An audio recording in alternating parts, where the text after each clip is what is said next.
Great to be with you with today's devotion, Acts chapter 9, verses 10 to 16. And there are two things that jump out of the scripture for me today, and that's what I really want to talk about. And actually, I know I'm having so much fun with these devotions. There's so much content. I know I tend to be a little bit longer than maybe some of the other videos that you see in our devotion series. So I'm going to try to keep this one short because I want to give us a moment after this devotion, or give you a moment to really enter into a time of prayer, because that is actually the two things that I see happening in our text this morning. The very first thing, Paul is praying.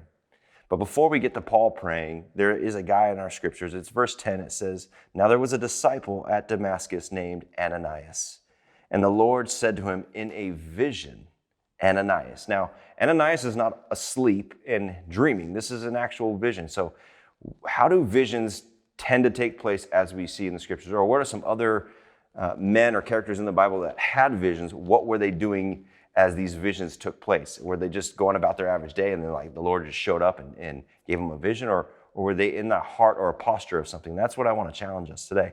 So we can think of visions like Joseph. We can think of Solomon, Isaiah, Ezekiel, Daniel.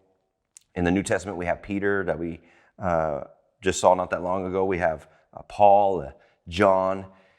Every time we see them have a vision, they are in prayer. They are spending time with the Lord. And as they're spending time with the Lord in prayer, the Lord gives them a vision. So although we don't see this explicitly in our text today, we see that Ananias, a righteous man, a Christian, has a vision. And I just want to possibly think, according to everything else and all the other principles in scriptures, that this man was spending time with the Lord in prayer, and then he gets this vision. And then eventually he's going to get this vision to go heal Saul, who is now blind because he just saw the light. And he's blind, he's been led into Damascus, and the Lord's going to say to Ananias, I want you to, lay your hands on him and heal him of his blindness, and the scales will come off of Saul's eyes. That's our text today. Now, as he's doing that, Saul is also praying. So we have two individuals in our little text of scripture today that are praying. And this is probably the most important thing of our Christian's life, is to be men and women of prayer. Are you that? And that's the challenge. I think this is an area that most Christians will struggle in, not just the prayers that I could just say throughout my day and pray without ceasing.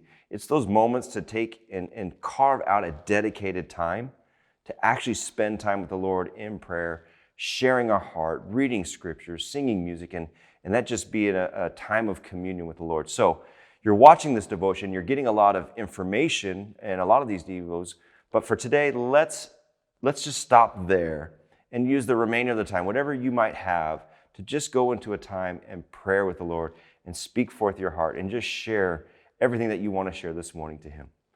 Maybe you'll get a vision as well. We'll see. God bless you guys. Until next time.